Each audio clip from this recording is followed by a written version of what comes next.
Talking Heads podcast live from Pattaya, Thailand with your host Dave D. Join us weekdays. Check out all the latest updates on talkingheads-podcast.com. And welcome to Pattaya, welcome to Thailand, of course, welcome to the Talking Heads podcast studio. And as per normal down here, we are live. What can you say? And at the end of the table, as per normal, Mr. Bobby Paz. How you doing, Bobby? All right? Doing good. Doing good. We got the champ We in got the the champ room. in the studio, so you got to behave yourself today. All right, you make sure the sliders are right. You're going to be a good boy. Good, good, right? Okay, what can we say? Mikey Wildman, how are you doing, sir? How are we, mate? Are you good? All good, mate. Good, good. Now you see, you came in here and said you're a virgin. You are now no virgin at all. We've popped your cherry. You've spoken. Podcast cherry. Great. It's nice to have you in studio. And of course, we've got Kieran at the end of your bro. He's here, looking really cool. Nice to have you here, Kieran. Cheers, Dave. Always a pleasure, my man. Good, good. You're welcome to the studio anytime, of course. Today, guys, jump in and put me right on the way that we go. Amazing studio and setup you got here. Good, good. You're an amazing fighter. You're an amazing fighter. Cheers, bro. Appreciate it. Good, good. And we appreciate you putting your effort into showing us how to fight. Good. Nice to have you in the studio. Okay. All right. Let's take you back in time. Talking Heads podcast. Okay. All right. So let's take you back to, you are from where? I'm from a small town, 20 minutes from Liverpool, called Skelmersdale, or we call it Skem. Skem. Yeah, it's only a small little, like, industrial estate thing. Okay.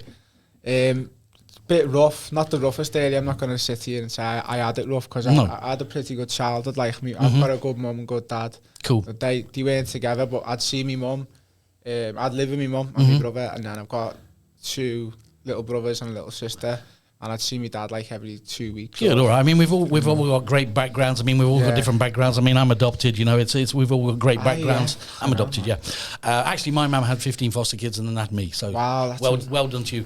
Now, God bless her. She's an amazing woman. Coming from where you would come, and of course, in the early days, I mean, you know, at school we were a bit of a rough lad. Did you have fights? No, I was always a soft ass. Me. What happened? I'm just, ever since I was a kid, I used to love boxing. Like, right. Ever since I was born. So taking you back there, you say you love boxing. What was it? Can you remember what was the first boxing match you seen? There, my brother, he's 7 years older than me. Right. And like ever since I was a kid, he was into it, so I just followed suit, and you know, he'd have boxing gloves. He'd get on his knees in the living room, and I'd be there knocking fuck out of each other. Did he beat you up many times? Well, it's not nice of you. Kieran, no. Mikey, come on, let's he's a good brother. He's a good brother. No, mate, honestly, I haven't got that in me. He used to take me out and make me beat up all the other kids outside. What was the first actual boxing fight you seen and thought, wow? Can you remember that? When I was probably about 7 years old, my brother took me to the boxing gym. He was a coach called John Allen at the time. He's he was kind of like a boxing legend in Skem.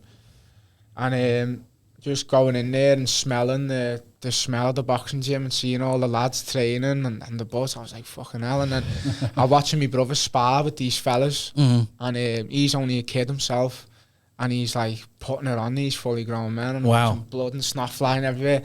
And I'm there as a kid just watching it going, fuck, this is busted. You liked it. I mean, what I want to do. It's a good way, Kieran, isn't it? I mean, the good way in those days of, like, you know, putting somebody into a ring or to a gym to get the anger out, and they can get rid of everything to make them feel better, surely. Like 100%. Yeah. Nowadays, there's kids that they just stay in and playing on the computers, or they're going out and, you know, getting into trouble, and you see like all the knife crime and all shit like that, where a place like a boxing gym can take a kid off the street. And you know, they'd be so much better if they could sort of like channel their energy into being into a gym. Not that I was ever like that. I was always brought up to like know better than that. Yeah, but I mean, you know, some people are not brought up better. Some people, they need a bit of discipline. Guidance as well, of course. Yeah. I mean, the thing is, in the boxing gym, for me, like where he's just took me back to that place, that environment for me. Good.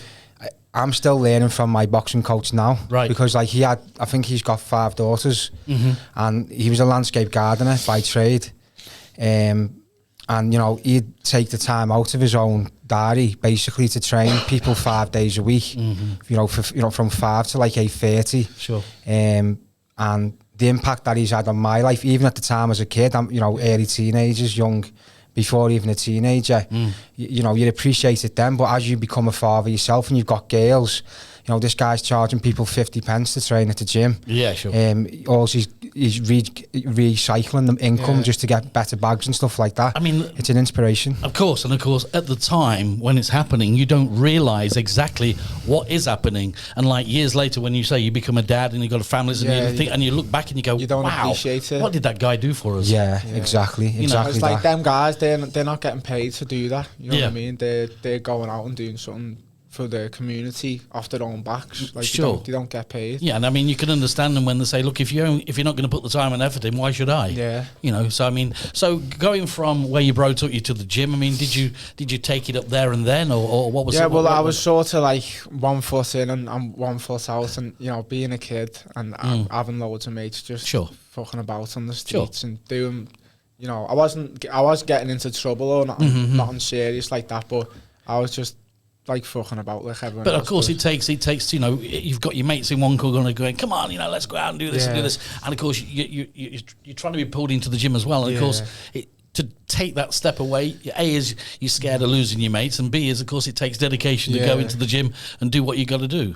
So I mean, definitely. So at what stage of your life did you say to yourself, right, I want to do this boxing and I want to take it up? Well, when I was like 12 years old, I sort of stopped because the boxing gym closed down in my local area, and the next one was like half an hour away, like into Liverpool ways.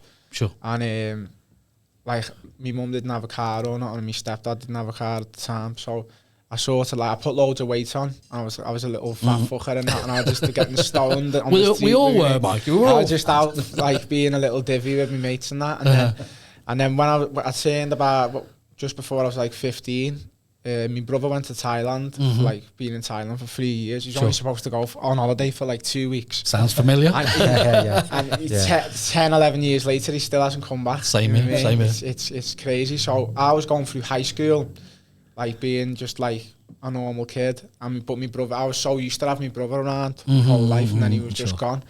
And then after like 3 years, I went to Thailand, like on holiday before I left high school, and it just, you know, when you just happened. I was a 15-year-old kid in Pattaya. You know what I mean? And at the time, my brother was very successful. Like he was a multi-millionaire by the time. He was like 24, 25. Good. Very, very successful. So he was like, what are you going to do back there? You know what I mean? There's nothing for you in Scam. The training side of it, of course, takes dedication. And this is where everything changed, because when I came over here, I was 15. I'm sure you might know Bulldog. Yes. You met him. He's like, everyone knows Bulldog. Yes. He was like, Mikey, you like boxing? And I was like, yeah, I love boxing and that.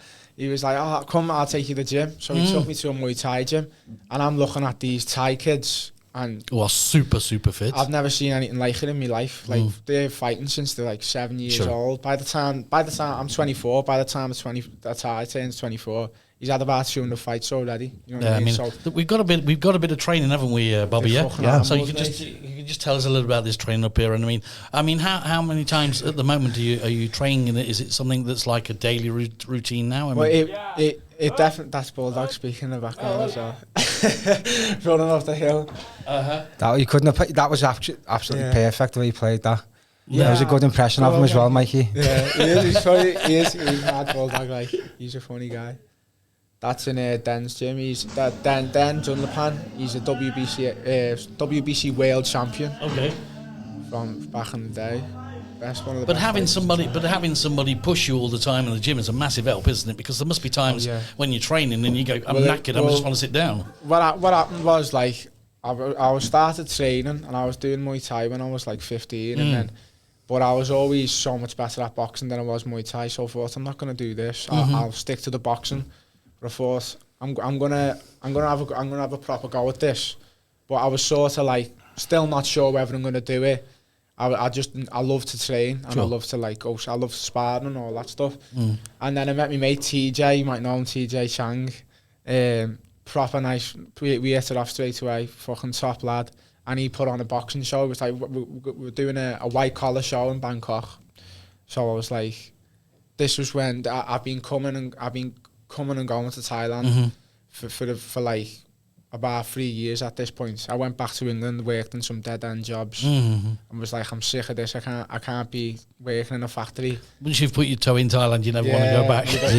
Go back. So I came over there and I was like, I'm not gonna fucking, you know, me brother's like successful in that, but like, what am I gonna do?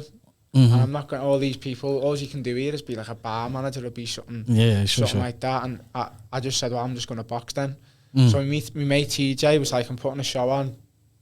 So I was like, fuck it, go ahead, I'll fight on it. So I went down. That was a white collar show. That was my first ever fight. That was the first ever fight in Thailand. First ever fight. Of course, you're just in the bill on the night, I would imagine. And I mean, how did you get on there? I was like the fucking main event there. Okay, cool. Nice. Everyone loved me there. Wow. I fought like a 30-year-old Russian fella. He won like 3 fights already. Okay. So he was quite tough, but I levered him. I just battered him. And of course, going from, you know, I mean, you know, we sat here today and we were only doing a podcast today, but of course, you're even a little bit nervous before you came on the show today. I get nervous speaking to people anyway. Just I can't be asked. So how about the nerves? How about the nerves? I mean, how do you prepare yourself? I mean, you know, over the years I've done stuff like MotoGPs, and I go to see the guys, and they're not now, Dave. You know, I'm not talking after, because they were all in the zone. I mean, how are you? How do you prepare for something like that? It just never. You just have to get used to it. It's the fear. You've got like Customato says, like you got to turn the fear into fire. Absolutely. And what about everything else? You just block it out. You try to block it out. It just blocks out. It just does. It all happens naturally anyway for me. When I go in there, like my stomach turns inside out and I'm shitting myself. Yeah. You know, I'm like, what the fuck am I doing this shit for? I've met guys over the years. I mean, you know, I've done a lot of interviews over the years from wherever, you know, 16 years old. And I've met a lot of guys, and you know what? They always say, if you're not scared, you're lying. Yeah, you are. Yeah. Full of shit. You know, Kieran, you know. People like, 100%. I love fighting. I love to fight. But you always get that. It's like you don't love fighting. You're full of shit. Like you do, but you do in a different way. Like when you get there, no one loves it. When you're getting your hands slapped and you're backstage. So you went to Bangkok. You went to Bangkok. You went into the white collar fight. Yeah. In Bangkok, first ever one. Yeah, and then I had 2 more after that. Like you went to that, Kieran? Yes. Oh, of course. He trained me. So the first fight, he was training me. I'm gonna ask him. How did you feel being the big bro? Honestly, I felt worse than Mikey. Everyone there was telling me on the night, to be like, you know, you could just see how important it was to all of us, because I've always believed in Mikey as a person. He's got a beautiful soul. You know, he's a good kid, but his boxing ability is absolutely amazing as well at the same time. But it's one thing, you know, to do. It's like probably for Bobby, you know, doing music. It's one thing to do it in your garage. It's another thing to do it on a stage. Absolutely. Yeah. And that unknown factor that it brought on Mikey's first event, and given like the scale of the event, you know, considering it was his first bout. In the deep end. Yeah. There was just a lot of emotions going on that night, and the way he performed that night, and the way he took a bow at the end of the fight and everything. I just couldn't have thought of it like a prouder experience. That was probably my favourite moment. Yeah, and he's right in saying, I mean, you know, Bobby and me, and we all know this, and that is, you know, if you're doing it in a garage, or you're doing it in the studio, or you're doing it in the gym, you know, and you're talking with your mates, all right, mate, you're right, and everybody's relaxed, and everybody's a biggie and all that, but soon as you put yourself onto the professional stage, into where actually people are not watching you, it changes the way that you think. It's a whole different arena. Absolutely, 100%. You can go and like go to the gym and spar, and I'm not nervous at all, you know, and I could just spar for ages, and I enjoy it. I love it. I'm like, I fucking love this. Like, that was a good session. Well in, all the lads and that. Sure. And then you go into a fight, and it's like, there's like 500 people here watching, and it's to be on video. My kids are going to see this on YouTube forever. You know? But it's like anything, though, isn't it? Of course, it's like anything when you do it. When you're doing the show, you know, when you're boxing there, you just got to totally focus, haven't you? Yeah. Well, you know, as I was going to finish saying before, like, when you get, you feel the nerves are unreal. But as soon as that bell goes, it's like the switch just. You don't feel anything, ultra focused. You see a lot. I mean, you know, I've watched a lot of boxing stuff as they do, and you can just tell that the switch flicks, and that's it. And then they switch off, and they're back in the corner. But you know, it's like I really need to learn how to click my fingers. You guys look slick as anything. I can't. I've never been able to click your fingers. No, never been able to. Serious? Seriously. Fuck off. Really? I don't even want to try it. It's like, but yeah, that's it. that's You have to train him. anyone who's curious about some of me. He can't click his fingers, no way. So, okay, you went to Bangkok and you did the white collar fight. Now, of course, from there, I mean, because you won, you went in there. From there, I had 2 more, like the same year, and I knocked all of them out like, quite easily. And the guys I was fighting, I thought everyone that I fought was older than me and like more experienced than me. Yeah, sure. So after I had those 3 fights, I was like, I can't do this white collar thing anymore. Right. I'm too good for it, you know what I mean? So what I'm gonna do, I'm gonna like either do amateur boxing, but I thought, well, you don't really get paid for it, or and there's no such thing as like amateur boxing in Thailand, really. I don't think there is. I mean, you'd probably know more than me. You know what I mean? So we were like, let's do it then. I'm going to turn pro. So I turned pro when I was, I think, 18. When you say turning pro, what does that involve? Just turning pro? Well, basically all his contests that he's got now, it's professional. It's all sanctioned under Queensberry rules, boxing. You know, if you look at his box record, the biggest events prior to the one we've just had now in Sipalek Gym, he fought at Bone nightclub. I think there was about 1,000 people there. Cool. And nice venue, by the way. Nice venue. Yeah, and he fought the number one. He fought the number 1 ranked guy in Thailand. This guy beat TJ, who I consider, he's a good boxer. Mikey went in there, and it was an absolutely brilliant performance. And I think he showed a lot of people this early on in his career just the level of boxing ability he's got. Under someone that's got that much experience. Sure.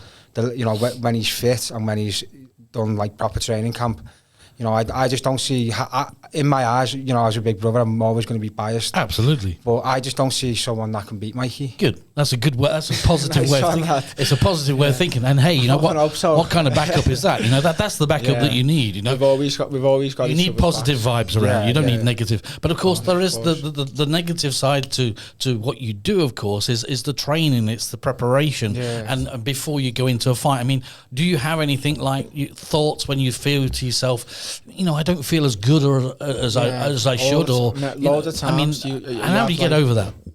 You just have to go. You just have to go through it. You just have to you have bad days in the gym. Sure. You feel like shit. I'm like, I'm gonna lose this. And you just have to look at yourself in the mirror and be like, stop being a fucking tart, lad. Come out. Yeah, well that's Wake it. up on that, and then the next day you'll have a good day in the gym. It's just ups and downs, and it's just like life. And of course, you've got to have people to pull you through the barrier, to help you. I mean, I've got obviously Tony Ryan. I met Tony after my first fight. Right. The first fight I had, me and my brother were just training in the fucking living room. Like, nothing wrong with that. You can do it, and I won, so it definitely worked. But after that, Tony was watching the boxing in Bangkok, and he came up to me and gave me his card, and we just... Well, he's trained a few good ones in the past, hasn't he? Amir Khan, David I've seen him a few. It was a very exciting night for us. I mean, Mikey, we found out on the night that, on the way down there, that Tony Ryan was going to be there, and straight away I'd already heard his reputation. Yeah. And then he was there, he had his Hawaiian shirt on like he does. He always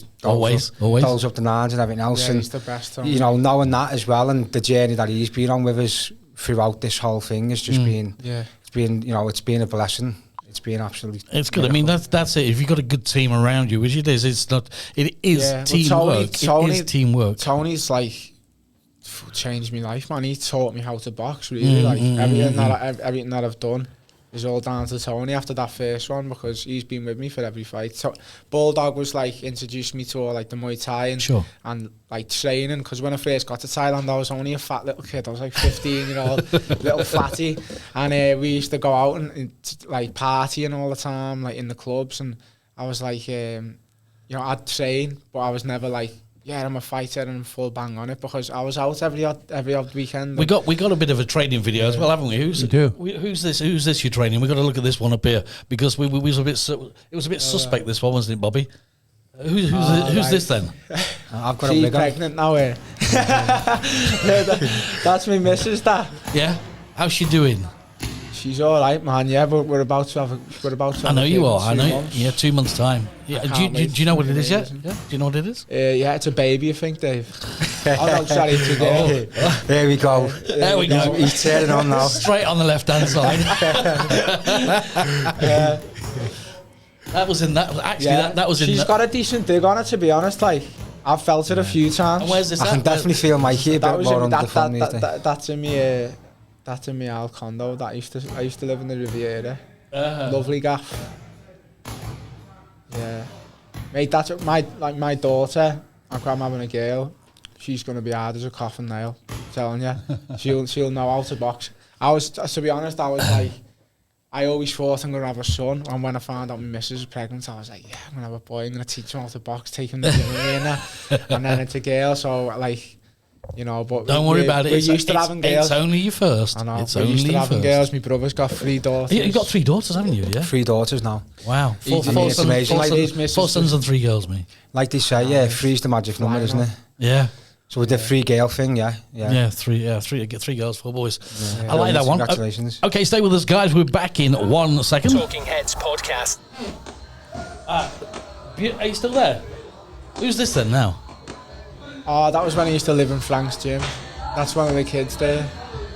He's like in a Sipolek gym. Right, I just want to talk about Frank. Sure, please do. Yeah. That guy, he's got a heart of gold. He's one of the most amazing people I've ever met. I think he's one of the first like Falang gym owners in Thailand, like Muay Thai gym, Sure. like all French. If you go into Sipolek, like there's kids, like some of them don't even know their mums and dads. They're like orphan. It's like an orphanage basically. Sure. And you know, they don't go to school, they do this Muay Thai instead and fight for the families and that. And Frank has got like rooms for them to stay. I've seen that, yeah, I've seen that on the And on the site. it's rough how they live, but that's like the culture in Thailand. Sure, but it's also giving them Character growth. character. They're the toughest people in the world, mate. I've seen them. I've been with them. I mean, they're absolutely. I mean, it's just crazy how fit they are. Super fit. I've got so much admiration for them, and it's a different way of life. And they're in the gym smiling. They've hardly got money to eat. I give them like a couple $100 baht or something so they can go and get some sweets from the shop and that. They've got the self and they've got the humour and the smile. And I mean, and they're just happy, aren't they? They're just happy kids. Absolutely. Like 8-year-old kids with fucking 12 packs. Like, what do you got? You're right. But Frank is a good guy. I mean, he's got a good heart of gold. He takes people on there, and of course, you know. When you're on a journey like you're on in your boxing career, you're going to meet different people along the way. And of course, like you were talking about the guy back in your hometown when you used to go into the gym and he used to charge 50 pence or whatever and take care of you. I mean, all these people are a piece of your jigsaw for your life and where you're going. And you know, there'll be plenty more along the way. Of course, you are as well now. Yeah, I mean, you know, I'm a minute part of your journey, but it all just comes like gels together to make every part of the journey blossom. They'll always be good and they'll always be bad and positive and negative. It's just how you deal with it. You know what I mean? You know, you're a positive guy, and hopefully, right. So let's talk about where we are at the moment. I mean, okay, let's bring us up to date a little bit. Yeah, you are now where and what's happening? Well, I've had 9 professional fights. I've won them all, 9-0, 7 knockouts. Okay, and I've won Asian Boxing Federation middleweight. So what are these? What are these belts? That's the WBL, which is World Boxing League. Okay. That's the first one I won. I can't remember. I think I won that when I was 20. So that's a really proud moment, surely. Yeah, that was beautiful. It was a really special occasion. My daughter was born on the same day. Wow. So we went to the hospital. We were in the hospital and the baby was born and we I'm there. 2 champs in one day. I was a co-promoter. Like I co-promote with Mikey. Cool. Mikey's got his own boxing promotion, Boxing Promotions. Okay. Yeah. So like I'm just the big brother of that basically. And I was co-promoting the event that night, so I was literally at the Pattaya Boxing Stadium, and then I was going over to the hospital. Wow! And you couldn't write it. You could not write it. 2 champs in one day, yeah. Yeah. Shout out to Ron Weaver as well, because he Ninja Kawasaki drove me to the hospital. I got a phone call as I'm coordinating, trying to get things in place. The baby's coming now. It was like a movie, man. I was like, oh my God, this can't be real. And then I watched the baby be born, and then literally it turned 7. I literally sneaked into one of the hospital rooms, got a quick shower, got changed. He brought the bag down for me, and I'm getting down there at just past 7 to greet people into the venue. Right. And everyone's congratulating me on Casey. Nice. Who's my middle. Yeah, it was a special. Wow. So it's just dedication, eh?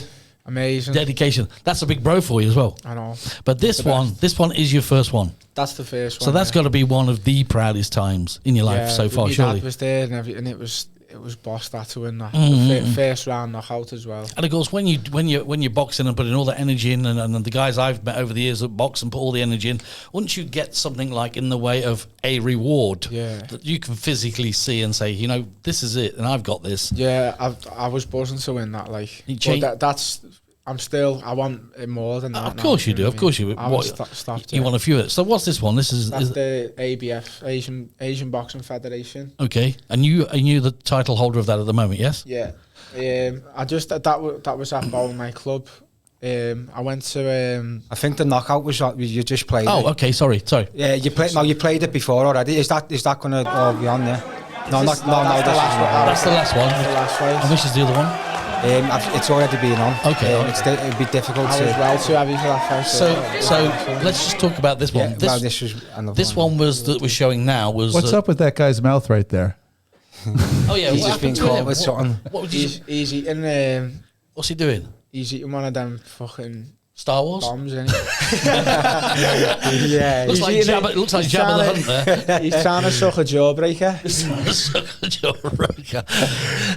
Now you can't do it, mate. Taking you back to Saturday. You had a fight on Saturday, so just tell me what it was, who it was, and how did it go, and how did you feel? Of course. To be honest, out of a lot of fights, it wasn't my best performance. I got the knockout in round 3, but the first 2 rounds, I felt I was quite tired and exhausted, And that is from what though, Mickey? I mean, why are you going? The 7 P's. Piss poor preparation produces piss poor performance. We can't argue with that. I don't know. Hang on, that's about 9. Mikey's got like 12 fingers. Yeah, I'm going to say. No, but that's what coach Tony and that always says. We weren't prepared, because of all the COVID situation and stuff. I hate coming up with excuses. But no. I was, I didn't train as hard enough, and I didn't get the runs in. My diet, I was eating whatever I want. I was heavy. I was a light heavyweight for that. So, but the thing is, the way that people look at it is, you know that you wasn't prepared. You wasn't in your best shape. You was like you said, you had all the 9 or 11 Ps or wherever it was. But going in there and still doing the job in the 3rd round and knocking the man out and feeling like that says a lot for you. Yeah, I'm glad it's out the way now. Anyway, yeah, that's a good way to say it, David. It's good to be. You see, even on a bad day, I can still win. You know what exactly. I mean? You see, I've met people over the years that have bike riders, and they say, "Oh, what a shit race!" Yeah, but you came first. Yeah, but it was shit race. Yeah, you came first. It's mad. A lot of the fight game is like a mental battle. It's absolutely a lot of it's down to a lot of just any day life. It's like it's a mental war against yourself, because I create arguments with people, and then I see that same person, and I'm like, couldn't be more loving towards them. Sure. Yeah. But somewhere in you, for no reason, there's a bit of bicker going on. Sure. And I think that's not just boxing, but just life in general. I think anybody can plant a seed about somebody. Plant a seed about Kieran or me or anybody. Anybody can plant a seed. I don't like to listen. Exactly. Until I've met someone myself. Exactly. It's easy for people to sit behind keyboards and talk over telephones, but when you see them face to face and actually talk about them, they get a different perspective. It's like social media as well. It puts people in a different light, in it. It's a killer. That's why people get divorced and all that. It's a killer. It's a killer. So the fight on Saturday you did, is it available in Thailand? I mean, you'll have to tell me, because I'm only going back on what I know. In Thailand, is it available to get footage on people that box, to see them how they box, or not? Is it easy or not? It depends what platform they're boxing on. Okay. So I'm looking to hopefully this year. I'm setting a goal for myself this year. I want to become a WBC Asia champion. That's my goal. And I don't know, I'm not going to plan past that. I want to get to that, achieve that goal first, and then see where to go from there. I seen one of your posts about Saturday, and that was that you said that you didn't feel right and you felt a little bit overweight and you want to drop down your weight. So I'm going to drop down. So what weight do you have to get down to be at the weight that you feel nice at? 72 kilos. Which brings you into what? Middleweight. And that's where I would imagine looking at you would be a middleweight. Yeah. I'm sure that you're happy there. Yeah, I feel good there. To be honest, I should have been that for the last fight, but it was just pure. It doesn't matter. I mean, and for the future, Kieran, I mean, you're backing up him and you're looking after him and sort of guiding him. What would you like to see happen? For me, as long as Mikey's enjoying what he's doing, I'm happy. Do you know what I mean? I think Mikey was destined to do something in boxing. He's just to me, he's a stud, because it's his character and his attitude towards people. He's a champion outside of the ring as well. And I'm just like, we're campaigning now this year. WBCA is a champion. You know, could he become WBC champion of the world? Absolutely, he could. He's 24 years of age. You know, there's a long journey ahead in this boxing game, and anything's possible. So for me, I'm just looking forward to seeing Mikey become a father now. That's going to be a big one for you. You know, I remember my friend sitting on the steps of the Paddy City Hall, a friend of mine, camera guy, UK guy, and he was talking about it. He'd not got no kids, never had any kids, and he's talking to me, who's at the time had 5, I think. Well, I was sitting there, and he says, you know, my wife's pregnant. We're going to have a baby. And I went, oh shit. He went, why? I went, your life is just about to change. Your life is not going to be the same that it was before. And everything you think about, as your brother knows, changes. It's like a neurological reset, isn't it? My brother's an amazing dad. Yeah, I've seen you. He is. And I mean, thanks a lot. Same, likewise. Yeah, I mean, I do my thing as well, you know. And me being adopted, no disrespect to anybody, I look at my children slightly different. I really, really do appreciate them because I know what my mum did for me. Wow. You know, and so that's incredible. It will change your mind. She sounds like a very powerful, she is. God bless her. She's 94 at the moment. Very sick at the moment, but she's 94 and she's doing really good. And she'll probably be listening to me because she always listens to me. Her name's Barbara. Yeah, Barbara. Take it easy, Barbara, love. Thank you very much. You're the best. Yeah, congratulations. You've done a great job. Thanks. All right. Listen, guys, do you want to add anything to today, or have you enjoyed it? Is there anything you want to put in there into the mix? Is there anything you want to say more, Mickey? I'd just like to say a massive thanks to my mum and dad. Sure. Obviously, for putting us on this planet. I'd just like to say to my 3 daughters, I adore all yous. Good. I'd like names? to say what the names are? Kira, Casey and Cleo. I'd just like to say to Mikey how proud I am of him, and thanks, bro. It's just so love you, mate. Sitting in a moment like this with you just means everything to me, and it'll last in my heart forever.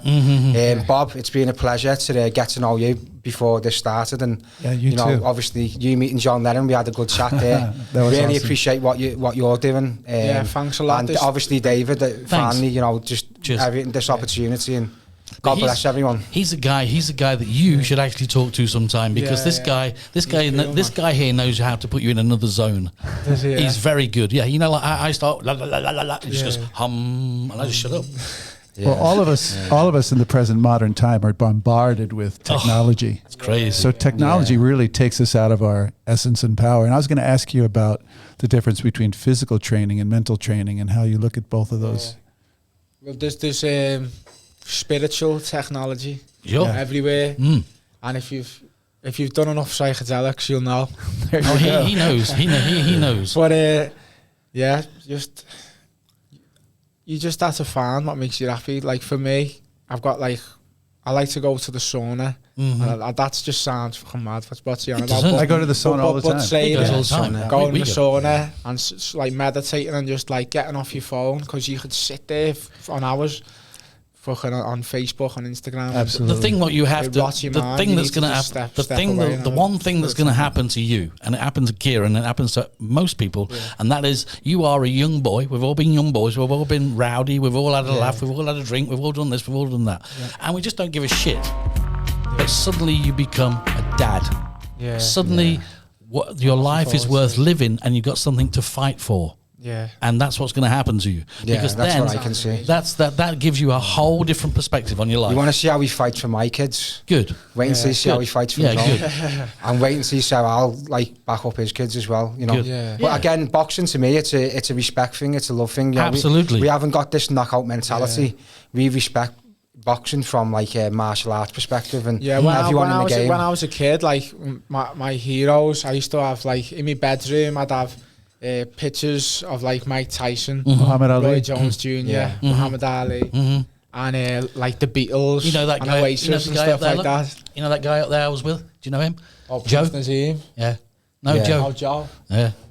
Joe Calzaghe. Yeah. Wow. The best Calzaghe's brilliant, man. He's class act, man. What a guy. What a guy. Him and his dad. What a journey, man. God bless him. What a guy. Had a great time. Brilliant guy. His fight with Jeff Lacey, really just absolutely. I was at that fight. Yeah. When he fought Jeff Lacey. Wow. Nice. Emmy and Arena. Yeah, my dad took me to that. Thanks, Dad. Good. All right. Well, Thanks, Dave. Listen, Mikey, from all of us here, we wish you the best of luck. All right. We support Thanks, you brother, if we can do appreciate anything. it. Next time I'll come on the show again and I'll bring me shiny green WBC Asian belt. That's what we And want. we'll talk That's, about it again. that's what we want. You see, trying to get you on here today. You was a virgin. We've popped your Yeah. cherry. Now we can't get you off. Yeah, please come back, you guys. Please come I back. thought we were just I getting thought we were started. getting started. We're No, just yeah. we're just getting started. No, I I told tell you what, this environment, man, you could go for hours because Yeah, it's this such is, I feel like such a warm I've been atmosphere, here man. for like 5 minutes. What do you think? It's What amazing. do you think about people that want to get into it? I mean, do you sort of like, you see I'm kids, I'm going to be honest with you. I wanted Quality, to not get into quantity. it. Eh? I wanted to get into it because I watch like James English podcast. Oh, okay, all right, okay. And Joe Rogan, Right. and Hotboxing. Yep, with Mike yeah, Tyson. sure. And I watch podcasts so much, so I didn't expect to be like this nervous, like coming Sure. on, and then I'm like, fucking hell. We try. We've tried. How many shows we've done now? Yeah, Bobby, 50, 60, somewhere. Yeah, pushing 60. I 60 think. shows or something we've It's done now. amazing, mate. The setup and that you've got. But it's because of the reason is at the moment, of course, because of the situation in Thailand. It's very hard to get the people that want to come in here from around the world, who we both know and different things, onto the show. We've got some great people coming on, famous faces, whatever you want to say. But of course, they can't get here because of the situation at the moment. So hopefully, it'll take off a little bit better. Yeah. And like you said, you're welcome. You guys are welcome see to come that- anytime. You'll be here once a week then, yeah? No problem. Whatever. If you can fill the show, you can come. Let us know when you want us to come on again. Good. Even if it's just to come in and join some other We've got guys. loads of stories to tell. We haven't even started. We have open mic time. When people can come in and just talk about what they want to talk. You can At talk the about time. sports. I can see this being a massive success, to be honest. It's just based on the It's amount just- of thought that you should put into it. There's a lot of love in this room. There's It a- is indeed, man. I can feel it. Yeah. I love him, mate. He's sound the way he speaks and that. He's Yeah, good. you can tell, He's man. good. You've Aura, got and it. you as well. You've got great auras. That's what it's about. He's the I'm the horse and he's the jockey. That's how we say it, don't we? on, man. Well said. He's well the said. he's the yeah. jockey. I'm sort of Yeah, like, yeah. wow. He's going, ooh. Yeah, that's what you need, man. Guys, it's been great to have you in the studio. Yeah. It's been Pleasure, absolutely brother. brilliant. You're welcome Pleasure. anytime. Join us in the studio. We're going to have open mic sessions as well. Anything and pal. anytime, you're welcome to come in and talk, Yeah. Kieran. And of Yeah. course, about your spiritual side and all that. You're welcome to come in and Yeah, talk about yeah, that. yeah, I mean, absolutely. Bobby would be great with you. I mean, he's brilliant. Shout out to me mum and dad. Shout out, yep. Diane and Carl, you are the best. I love yous. Good. And the missus as well. They put And up my a lot of missus, stuff. yeah, and Mina, Tanya, love you to she's bits. pregnant with me daughter. She's been like me rock. Good. And when's your baby due? June June. the 12th. Good. All right. Good luck with that. Yep. Enjoyed it today, guys. It's been absolutely Yeah. brilliant. Bobby, enjoyed God bless, it. guys. Totally. Another God bless. another one Come on back. that. From Yeah, me, man, Dave can't D, wait. from Bad Hearings. Goodbye. See you next week. Take care. Take care, bro. Talking Heads podcast live from Pattaya, Thailand, with your host Dave D. Join us weekdays. Check out all the latest updates on talkingheads-podcast.com.